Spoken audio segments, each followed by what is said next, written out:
Fala galera, vamos começar mais um bloquinho das questões de cinética química. A questão está dizendo que o estudo cinético de um processo foi realizado por meio do experimento laboratório e foram analisadas a velocidade de determinado processo em função das concentrações do reagente A e B2. Ok, experimento, concentração de A, concentração de B e a velocidade. Com base nos resultados obtidos, foram feitas as seguintes afirmativas. Antes da gente dar uma olhada nas afirmativas, já vamos chegar à conclusão da equação da velocidade para essa reação a partir dos dados experimentais, porque as afirmativas todas falam em relação à equação da velocidade e a gente realmente não consegue sair do zero sem a equação da velocidade. Então vamos lá, a gente vai analisar dois experimentos onde entre um experimento e outro, uma concentração mude e a outra concentração se mantenha constante. Então, aqui, por exemplo, do experimento X para o experimento Y, concentração de A foi variada. A concentração de B ficou constante, então a gente vai usar esse comparativo para descobrir qual é a ordem do reagente A. Lembrando que a gente está esperando, V igual a K, concentração de reagente, um reagente A, elevado ao que eu não sei o que é, vou chamar de X. Não vou chamar de X não, porque o experimento está chamando de X, vou chamar de Azinho. E a concentração de B2, que é o outro reagente, elevado a Bzinho, que a gente quer saber o que é, que são as duas ordens. Então, vamos lá. Do experimento X para o experimento Y, a concentração de A foi de 1 vezes 10 a menos 2 para 5 vezes 10 a menos 3. Cuidado para não cair aqui, no pegadinha dessas potências que acabam deixando a gente meio desorientado em relação a visualizar esse número daqui. Então, 10 a menos 2, vamos lá converter, é 0,01. E 5 vezes 10 a menos 3 é 0,005. Então, essa transformação do experimento X para o Y, na real, foi a metade da concentração de A que foi para o experimento Y. Então, vamos pensar, para a gente não inverter o nosso raciocínio, que a gente está aqui, do Y para o X, o que aconteceu com a concentração de A? Ela foi multiplicada por 2. Lembrando que esse multiplicado por 2 está elevado à ordem do A, então eu fui lá, mexi aqui na concentração, 2 elevado a A. Tranquilo, a quantidade de B se manteve constante, então eu vou analisar aqui qual foi o efeito na velocidade por conta da alteração que a gente fez na concentração de A. 2 vezes 10 a menos 4, vou converter aqui 0,0002. E 5 vezes 10 a menos 5 é 0,00005. A gente pode observar aqui que 0,00005, também conhecido como 5 vezes 10 a menos 5, vezes 4, que vai dar exatamente 2 vezes 10 a menos 4. Então, o que a gente pode chegar à conclusão a partir disso? 2 elevado a Azinho foi igual a 4, porque foi o efeito lá na velocidade que a gente observou. Então, o que a gente chega aqui para a nossa conclusão? 2 elevado a 2, fatorando aquele 4, vai ser igual a 2 elevado a A. Então, como nossa função é exponencial, quero saber sobre o expoente. O expoente A vai ser 2. Então, a ordem aqui do reagente A é a ordem 2. Fechei e analisei para o reagente A. Vou fazer o mesmo raciocínio aqui para B.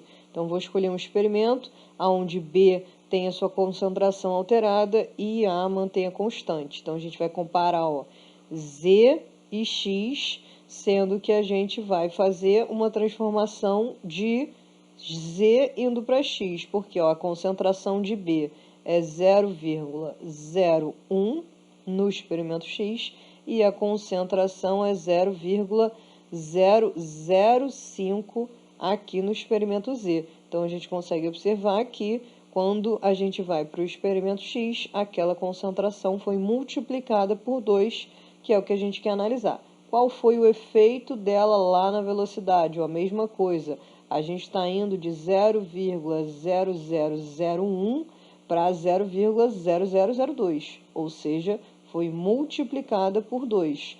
Para a gente analisar, vou montar aqui uma outra equação da velocidade, V igual a K, A elevado ao quadrado, que a gente já tinha achado, e agora o B2, que é justamente o que a gente está procurando, elevado a Bzinho. O que eu fiz? Eu multipliquei ele por 2, e ele estava elevado a Bzinho, e deu uma alteração na velocidade, que foi exatamente multiplicada por 2. Então, quem vai ser Bzinho? Bzinho vai ser igual a 1. Aquele reagente é a ordem 1. Achei aqui a ordem 1 e fechei a equação da velocidade. Vou colocar a equação da velocidade aqui embaixo para a gente visualizar, então, para analisar as afirmativas. V igual a K, concentração de A elevado ao quadrado, ordem 2, concentração de B2 elevado a 1, ordem 1. Vamos para as afirmativas, então, agora. Número 1. As ordens da reação para os reagentes A e B2, respectivamente, são 2 e 1. Perfeito. Ó. Ordem do A2, ordem do B1. Então, maravilhosamente correta essa afirmativa, certíssima. Número 2. A equação cinética da velocidade para o processo pode ser representada pela equação V igual a K, A elevado ao quadrado, B elevado a 1. Maravilhosamente, certíssima também, alternativa.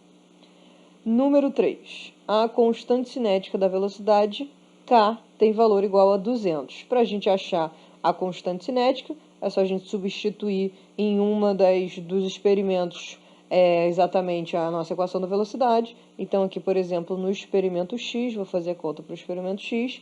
No experimento X, a gente tem que a velocidade é 2 vezes 10 a menos 4. Vou colocar aqui. 2 vezes 10 a menos 4 é igual a K, que é o que eu quero saber, K, concentração de A. Quem é a concentração de A aqui?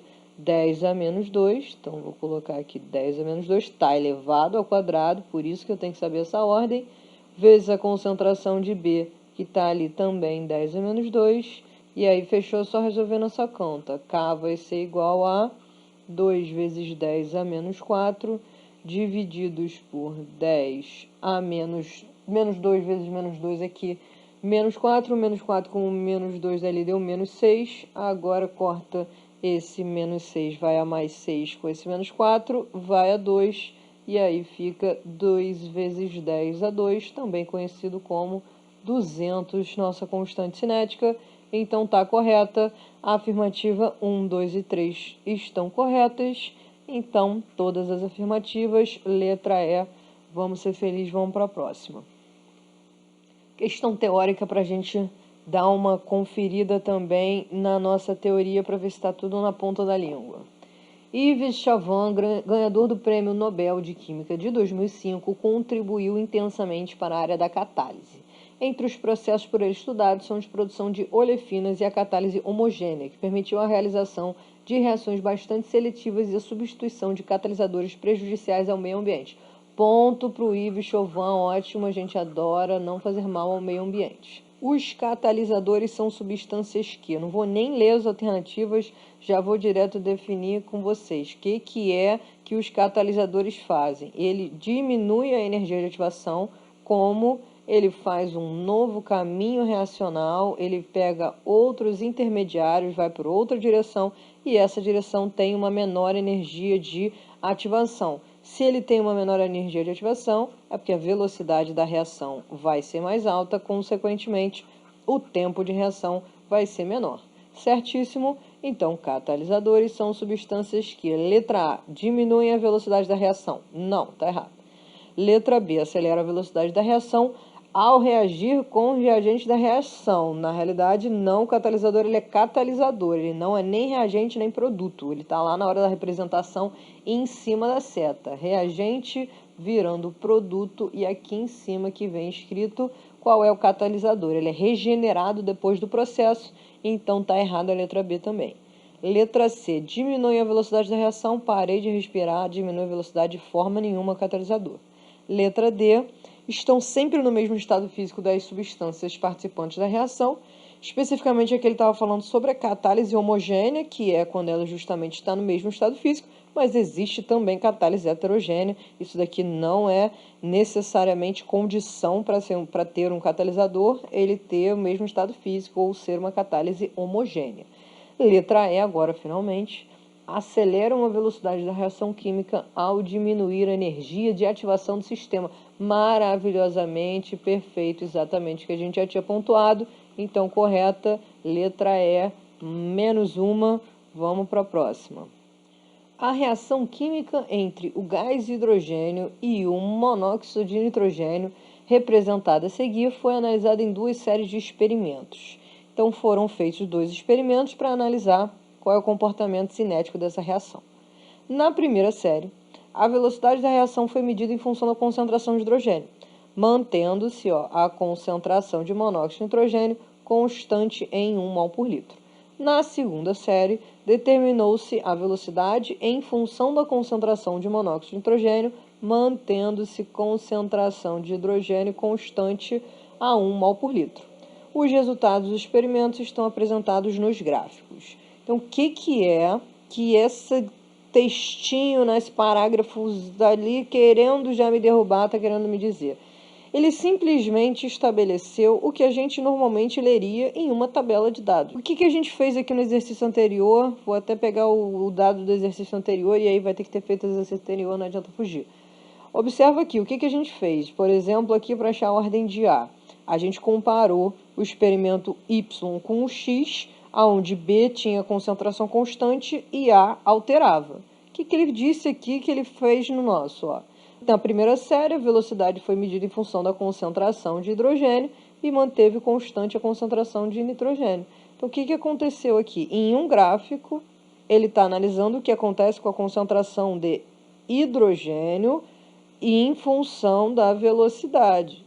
Já nesse outro gráfico daqui, ele está querendo saber com a concentração do NO e analisando o que acontece com a velocidade. É a mesma coisa que a gente fazia lá no nosso tabela de dados, só que dessa vez a gente tem uma curva ou uma reta aqui para representar. A gente tem a função plotada já graficamente aqui. Então, ao invés de a gente ter um par de dados já numa tabela, a gente tem aqui um gráfico. Então, o par de dados ele está simplesmente nos eixos. Está aqui os nossos pares ordenados, todos os pontos dessa linha reta, e nesse caso dessa curva. Então, vamos analisar aqui para a gente fazer a questão, depois que a gente percebe o que ele está querendo dizer com esses dois gráficos, a questão fica infinitamente mais simples. Porque o que a gente quer analisar aqui? Eu vou analisar qual é o efeito de uma alteração na concentração de H2 na velocidade, da mesma forma que a gente faria no outro exercício. Então, eu vou escolher 2 pontos aqui para comparar. Para eu escolher 2 pontos para comparar, eu não vou escolher ponto que fica no meio aqui, que eu não sei mais ou menos aonde ele está batendo. Vou escolher esse ponto que está batendo certinho e vou escolher esse ponto aqui também que está batendo certinho. Qual é a minha concentração de H2 exatamente nesse primeiro experimento que eu escolhi? É 1. Qual é a minha concentração de H2 nesse outro experimento que eu escolhi? É 2. Então, o que a concentração fez? Ela foi de 1 para 2. Ela foi multiplicada por 2, da mesma forma que a gente analisaria a tabela de dados. E o que aconteceu com a velocidade? Vou lá de novo na velocidade. Velocidade era 3, e aí a velocidade foi para 6. O que aconteceu com a velocidade? Ela foi multiplicada por 2. Lembrando que nosso objetivo de vida é achar V igual a K. Concentração de reagente. Primeiro reagente H2, segundo reagente NO. Não sei quem são as ordens, então vou colocar lá X e Y.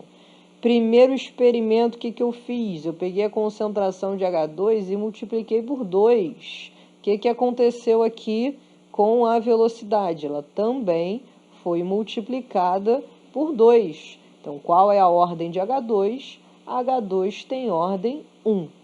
Agora, vamos analisar o seguinte.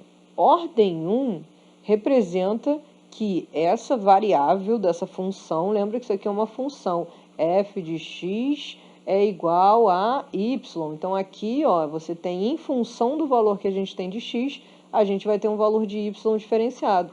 Então, quando a gente tem um número que ele não está elevado a nada, ele vai representar uma função linear, que é exatamente o que a gente observa aqui. Isso daqui é uma linha. Se é uma linha, ele representa que aquela função ela não varia exponencialmente. Se ela não varia exponencialmente, é porque ela é de primeira ordem, como se fosse uma função lá caindo um pouquinho lá para a matemática, uma função ax mais b de primeiro grau, simples, forma aqui uma linha reta. Então, já dá para ver, pelo comportamento dessa função, o que a gente espera para a ordem desse NO, né? Já deu para ver que ela está em curva, ela não é mais em linha. Mas vamos analisar da mesma forma que a gente analisava os outros experimentos. Eu vou escolher 2 pontos, onde o NO está mudando, o H2 está constante de qualquer forma, mas 2 pontos onde eu veja exatamente quais são os valores nos dois eixos X e eixo Y. Então, o primeiro ponto está aqui, a concentração de NO é 1, e aí vou escolher esse outro ponto aqui de novo, concentração de NO é 2. O que aconteceu? Concentração de NO foi multiplicada por 2. Vou reescrever nossa equação da velocidade aqui para a gente rabiscar. V igual a K, concentração de H2, já descobri que era 1, e estou descobrindo a ordem de NO elevado a Y. Qual foi o que eu fiz aqui na equação? Eu cheguei e multipliquei a concentração de NO por 2. Vou analisar o que aconteceu com a velocidade. Ó. No primeiro ponto, a velocidade era 3. Só que olha lá onde é que está o segundo ponto. A velocidade é 12, então ela foi de 3 para 12. De 3 para 12, ela foi multiplicada por 4. Então, bota o 4 aqui. Ele está 2 elevado a y igual a 4. Fatoremos o 4, então, a gente chega de novo, 2 ao quadrado é igual a 2 elevado a y, resolve a função exponencial, y igual a 2. Faz sentido? Faz todo sentido do mundo, porque observa que isso aqui é uma função que está variando em curva, está variando de maneira quadrática. Então, a ordem desse reagente é 2.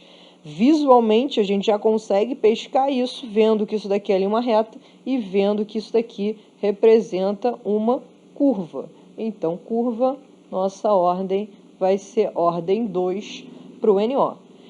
A pergunta falava que determinar a ordem da reação de cada um dos reagentes e calcular o valor da constante cinética. A gente já achou a ordem, já fechamos aqui a nossa equação, então vou até já deixar inteira. Está aqui a nossa equação. Para a gente achar a constante cinética, de novo a gente tem que substituir dentro da nossa equação algum dos nossos valores. Vou escolher esse ponto daqui, simplesmente porque eu escolhi ele por azar, vou escolher lá. Vou substituir os valores. Quem é V nesse ponto daqui? V é 12. Então, vou botar lá 12. Quem é K? É o que eu quero saber. K. Quem é a concentração de H2 aqui? A concentração de H2 no gráfico inteiro é 1. Então, vezes 1. Concentração de NO. A concentração de NO está aqui. 2. Então, ó, esse foi o 12, esse foi o 1 e esse foi o 2. Estou substituindo todos esses valores aqui na conta. Multipliquei aqui, o NO é 2, só que o NO está ao quadrado, que eu não posso esquecer. Então, aqui é 2 elevado a 2, também conhecido como 4. Isolo K, isolei o K, vai ficar 12 divididos por 4, 12 divididos por 4 dá exatamente 3, a constante cinética.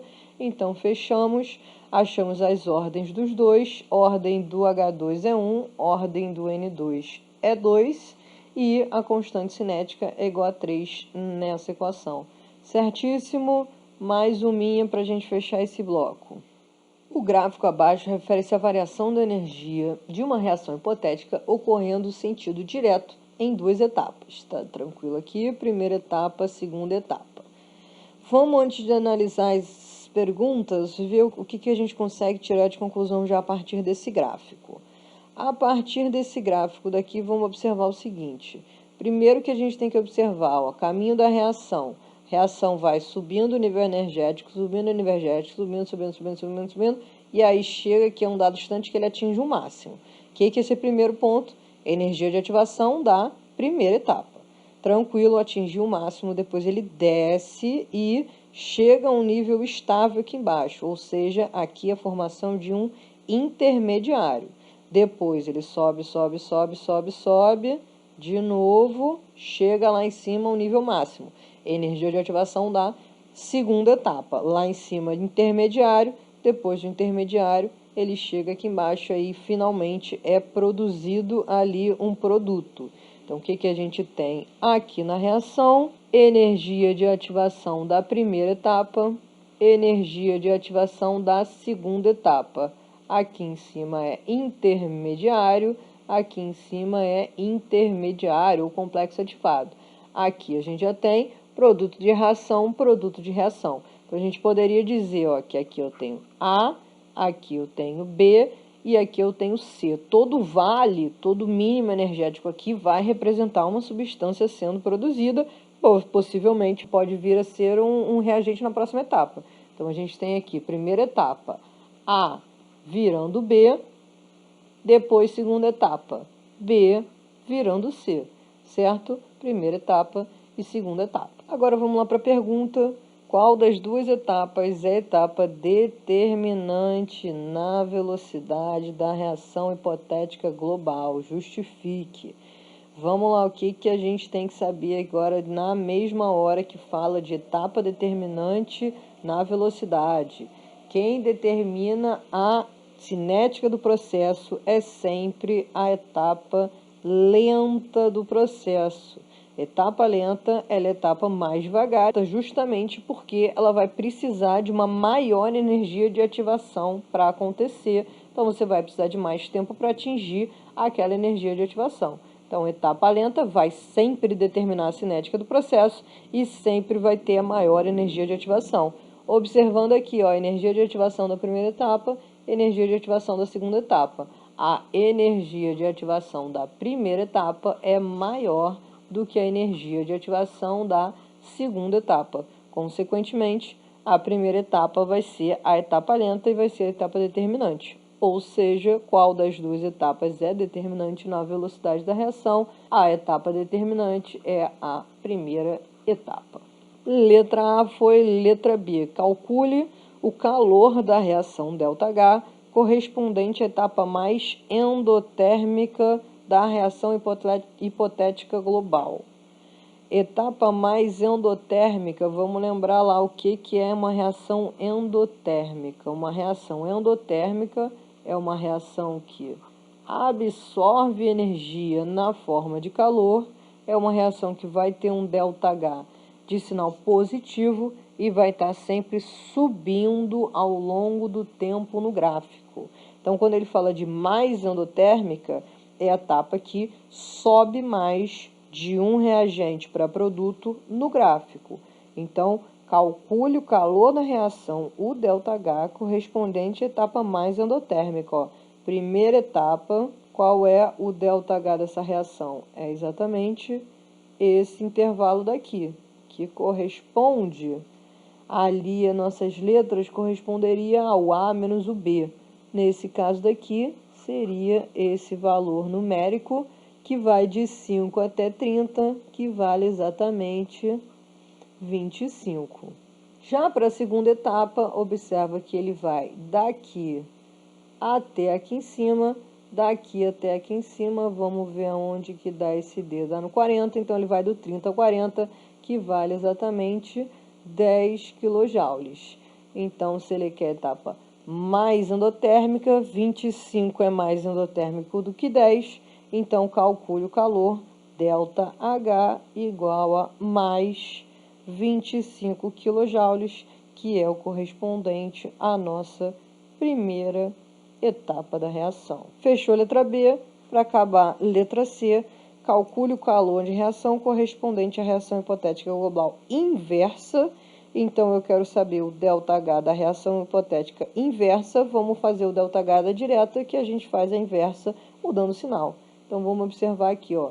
Fazendo o ΔH é aonde eu estava e para onde que eu fui. Ó. Ele terminou aqui no D. Deixa eu mudar de cor, que essa cor aqui tá muito ruim para visualizar. Ó.